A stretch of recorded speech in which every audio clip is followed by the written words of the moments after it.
Błachowicz and Corey Anderson go at it. Of course, this is a rematch. This is a main event. This is on ESPN. The reason I mention all of those things is there's really nothing bad that can happen to you in that situation.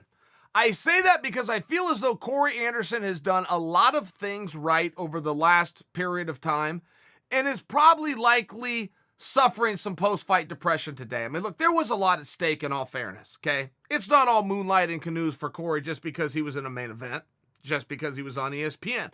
At stake, in fairness, was a shot at the World Championship. Jon Jones was in attendance, Jon Jones was in the front row, and Jon Jones is already giving the blessing to Corey Anderson specifically, should you beat Jan, and I expect you to beat Jan. I'm going to get in there with you next. I mean, this is a big deal. For Corey, this is a very big deal. Now, Corey's got one big problem. Problem is called the Polish Hammer, Jan Błachowicz. Now, this is a rematch. I expected Corey to go out and rinse and repeat. Make this rounds 3 through 8, okay? After the first 3 that they had already done. Does that mean 4 through 9? Don't check my math on me, guys. You get it. It's going to be 5 more rounds of what he already did before. Corey came out with a different plan.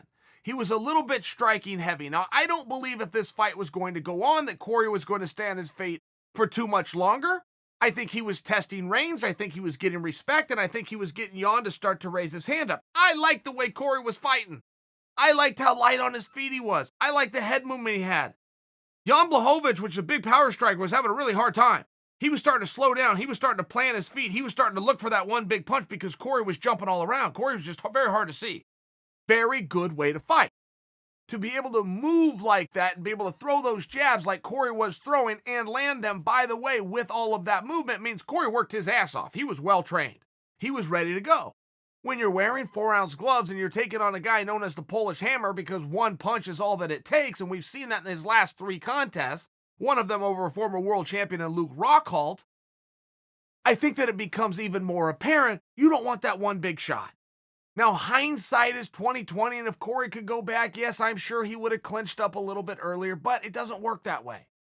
I thought Corey looked great. I mean, I must tell you that even in defeat and as short as the fight was, I thought Corey Anderson was looking great. But Jan showed one thing. The one thing that we already knew, but he reinforced it, which is his power is a very real thing. Now, back to Jon Jones. Jon Jones is sitting in the front row. This show's in Albuquerque, okay? It would make sense that Jon Jones comes since the show is in Albuquerque, but you never know with Jon. Jon isn't the world's most supportive guy of the brand as a whole. He's just not. He's got other things that he's doing, but he shows up this night, and he looks great. He's dressed in dark. He's in the front row. He's paying attention. Błachowicz comes right over and calls him out. Jon stands right up, throws both hands out. Says, you got a date. You don't got to ask me twice. This was a very cool thing. Jon then starts to play to the crowd. Turns around, stands on the chair that he's supposed to be sitting on. Now he's standing above everybody, and he turns to all 4 corners of the crowd. He's motioning them, and they're all going crazy. I mean, as far as I'm concerned, a fight was just made. I have to tell you, Dominick Reyes still has a say in this matter. Now, this was a good fight. Jan, in all fairness, did not look fantastic. He had a fantastic finish, but he was having a hard time with some of that motion of Corey Anderson. He was also getting touched a little bit. When you see a guy getting touched a little bit, and Jan is the best at going out and touching you. Jan, not a big power striker. Jan, like a lumberjack with an axe going up to an oak tree. He knows full well it's going to take a lot of swings and it's going to take a lot of bites, but I got a lot of time, and I'm going to keep swinging this thing until this tree has had enough and falls over. So when you see something like that out of Jan, there is an argument to be made of, was that an impressive enough performance? The other side of what I'm saying is he put Corey Anderson away in less than 1 round. Yeah, man, I think I'm probably going to come up short saying that wasn't an impressive performance, but Jan still has to go head-to-head with Reyes. I mean, this is going to be a battle in the media. This is going to be a battle of a mandate of the masses to captivate the imagination of the fans. And maybe it's fresh meat time. Maybe it's parody time. I got no reason to say that Jan should not be given that opportunity, particularly when Jan already anointed Corey Anderson. When Jan anointed Corey Anderson with a victory over Jan, to say you can now come in here and compete with me. I interpreted that. It wasn't Jon's words, but I interpreted it, and I trust that I'm right, and Jon would say that I am right. That just meant the winner of that contest. The fact that Jon stood up, opened both arms, riled the crowd, and turned around and nodded yes when Błachowicz said, "Can I have the fight next?" and Jon said, "Yes, you can."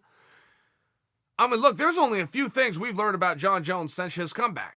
I'm talking his comeback from the day that he returned and fought Gustafsson, which is Jon Jones has done every goddamn thing Jon Jones says he's going to do. Jon Jones has been a man of his word. You be as mad as Jon Jones as you want. You cannot say that the return of Jon Jones hasn't been an open book and an honest guy. And when he told Błachowicz and he looked him in the eye and he nodded yes, I think we have a fight.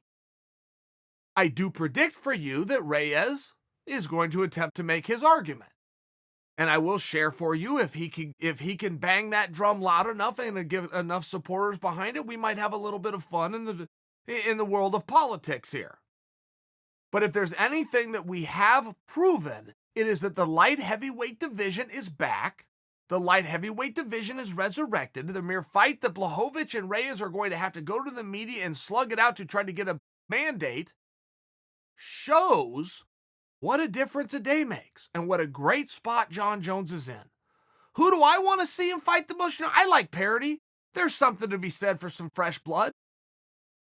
But I also like rematches, and there was something very controversial about that one with Reyes. Look, I've only had 24 hours to digest this. I don't think that I should be put in any different position than you guys should be put in. You guys are all going to be able to take a few days and think about it and go back and forth and see who has to say what and go rewatch the fight a couple times, let Reyes weigh in. I think we've all got until about Thursday or Friday of this coming week before we're going to need to stake our claim in one of these two camps. Good news is we've got Jan. Good news is we got Reyes. Good news is we got a healthy Jon Jones willing to take on either one of them. So the question comes to us. Who do we want to get that spot?